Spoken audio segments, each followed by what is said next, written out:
saya akan berbicara mengenai tumbuh kembang anak, khususnya tentang stunting bersama dokter spesialis anak, konsultan tumbuh kembang, Dokter Hana. Nggih, selamat siang, Dok. Ya. Ya, ini supaya cepat kita mulai aja ya, Dok ya, biar nggak tambah bosen nanti ini. Nggih.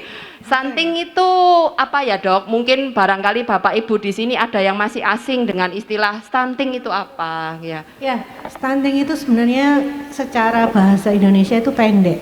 Jadi stunting itu pendek, tapi penyebab pendek itu macam-macam. Salah satunya adalah gizi, memang asupan makanan pada anak. Tapi apakah semua anak pendek itu kekurangan gizi? Itu tidak, belum tentu. Jadi ada faktor namanya hormonal, ada namanya faktor genetik yang dari orang tuanya juga pendek-pendek juga pengaruh. Atau kalau kita sebut dulu kalau di bahasa ilmiah itu dwarfism ya, jadi kerdil ya. Jadi kalau ditanya putri salju itu ada kurcaci. Oh, ya. Nah, itu pendek ya. Jadi tapi itu bukan disebabkan karena kekurangan zat gizi, tapi itu disebabkan karena faktor genetik. Ada lagi anak yang pendek, salah satunya adalah kekurangan hormon tiroid. Itu juga bisa menyebabkan anaknya gagal pertumbuhan. Jadi pendek, apakah selalu disebabkan oleh karena asupan gizi yang kurang? Itu bukan. Tapi stunting itu bagian dari pendek. Karena kalau pendek, perawakan pendek kita sebut stunted, tapi kalau stunting itu adalah pendek yang disebabkan karena kekurangan zat gizi. Jadi karena asupan nutrisinya yang kurang. Itu. Iya. Saya rasa langsung aja ya, Dokter. Iya. Nah, ini buku KIA ini sebenarnya adalah buku yang diberikan untuk setiap anak Indonesia. Jadi oleh ibu hamil. Jadi saat seorang ibu hamil itu langsung punya buku KIA. Jadi dan buku ini dipakai terus harusnya sampai anak berusia 5 tahun balita. Kenapa buku ini harus jadi pegangan? Karena di buku ini cukup banyak manfaatnya. Nah, bu guru TK, bu guru playgroup, kelompok bermain ya, nanti nyuwun tolong ini dicek ya. Jadi di sini itu sebenarnya ada pemantauan pertumbuhan, kemudian ada pemantauan perkembangan, kemudian ada tentang imunisasi. Kemudian di sini itu juga ada pemberian makanan tambahan di awal di usia 6 sampai 12 bulan. Jadi kemudian juga ada tentang kesehatan gigi anak. Lengkap banget di buku ini. Terus bagaimana seorang ibu merawat bayi di usia 0 sampai 29 hari. Kemudian bagaimana tanda bahaya pada bayi. Ya, ini semua berhak dan ibu-ibu guru itu boleh menggunakan ini untuk memantau murid-muridnya, terutama dalam perkembangannya dan pertumbuhannya. Loh, muridku kok kelihatan pendek ya dibandingkan temennya, si A misalnya, kok lebih pendek dibandingkan teman-temannya. Coba ibunya diminta buku KIA-nya, orang tuanya, dicek di kurva pertumbuhannya. Ternyata di kurva pertumbuhan di KMS-nya memang status nutrisinya di bawah garis hijau muda, di kuning. Ya, saya itu kadang-kadang kalau ada pasien, saya selalu minta ini sebenarnya. Lembaran ini. Sayangnya lembaran ini tidak pernah diisi. Cuma ditimbang toh, tapi tidak pernah diploting, tidak pernah diperhatikan. Padahal ini penting banget. Ini sudah ada Permenkesnya loh. Permenkes menyebutkan bahwa deteksi dini itu dari KMS untuk mencegah stunting. Dan di sini ditulis ada kenaikan berat badan minimal. Ini yang nggak pernah diperhatikan dengan baik. Jadi asal masih di garis hijau atau di atas garis merah aja, oh enggak apa-apa Bu. Padahal berat badan sekarang dengan berat badan yang bulan depannya itu kenaikan berat badannya kurang. Kalau itu enggak dikejar sejak awal, susah. Nanti ketemu saya itu sudah fase susah. Di sini banyak pasien saya, ada Aisyah. Para pejuang garis merah ya Bu. Saya sungguh salut ya. Jadi perjuangan mereka bagaimana proses. Jadi makan ini bukan sesuatu hal yang gampang, karena makan itu sebenarnya proses belajar. Jadi dan proses belajar itu dimulai di usia berapa? Di usia 6 bulan. Saat seorang anak itu sudah bisa duduk tegak. Jadi perkembangan makan itu sama dengan perkembangan motorik kasar.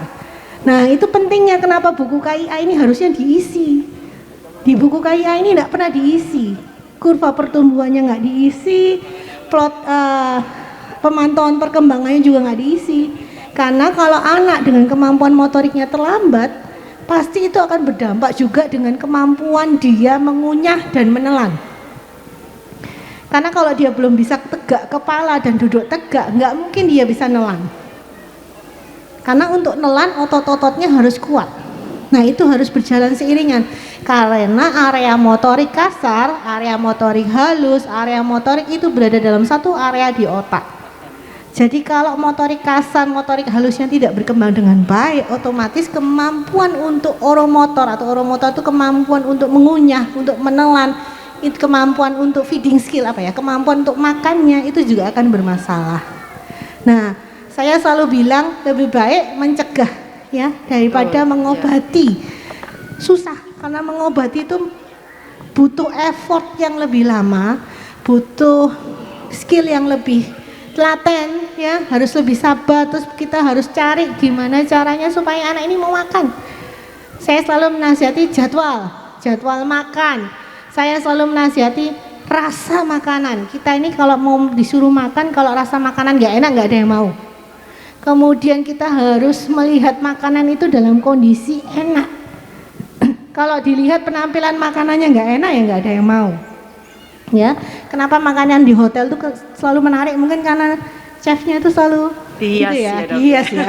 Mungkin sekali-sekali kita perlu belajar menghias makanan, Bu, supaya anak-anak kita mau makan ya. Gitu ya. Jadi karena visual itu mempengaruhi, sensoris visual itu akan mempengaruhi rasa lapar, kemudian bau makanan yang harum itu akan mempengaruhi rasa lapar juga. Jadi kompleks ya, saya bilang stunting ini kompleks. Jadi tidak bisa hanya diobati oleh saya. Gitu, kalau saya sudah sampai ke saya itu berarti sudah cukup berat. Jadi sebaiknya memang harus dideteksi dini. Lebih baik dicegah daripada diobati. Nah, siapa yang bisa mencegah dan mengobati itu penting. Peran keluarga mencegah stunting itu sangat penting karena keluarga bagi saya itu nomor satu. Orang tua yang anaknya berhasil itu karena orang tuanya berhasil. Saya tadi terharu lihat para ABK ya. Saya bagi kita itu gerakannya kok kaku ya. Tapi di balik itu perjuangan mereka luar biasa. Untuk menggerakkan tangan begini, menurut kita gampang. Tapi menurut mereka susah. Itu butuh proses. Gitu ya. Di otaknya itu butuh proses. Jadi kalau mereka sudah sampai detik ini, sampai mereka tampil, saya mau mengacungkan jempol buat orang tua mereka, buat pengasuh-pengasuh mereka, buat guru-guru ABK. Jadi peran kita orang dewasa itu adalah membentuk. Jadi kalau kita mau anak kita berhasil, jadilah orang tua yang berhasil dulu. Jadi anak itu bukan lahir langsung jadi, tapi dibentuk. Otak kita ini dibentuk. Saya selalu mengilustrasikan ke pasien-pasien saya seperti bangun rumah. Harus ada rancangan bangunan yang bagus, harus ada bahan bangunan yang bagus, dan yang terutama adalah harus punya pekerja yang bagus. Rancangan bangunan ini adalah faktor genetik yang ditentukan saat orang tuanya hamil, proses persalinan, adanya kelainan, dan adanya infeksi. Bahan bangunan, nah bahan bangunan inilah yang disebut nutrisi, makanan. Ini yang harus dikejar.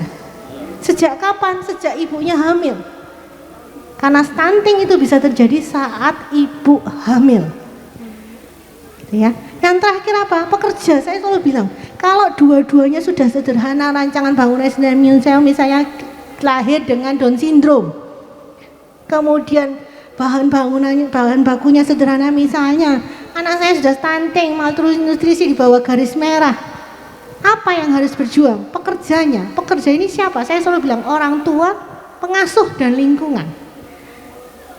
Stunting itu yang paling ditakutkan adalah perkembangan otak.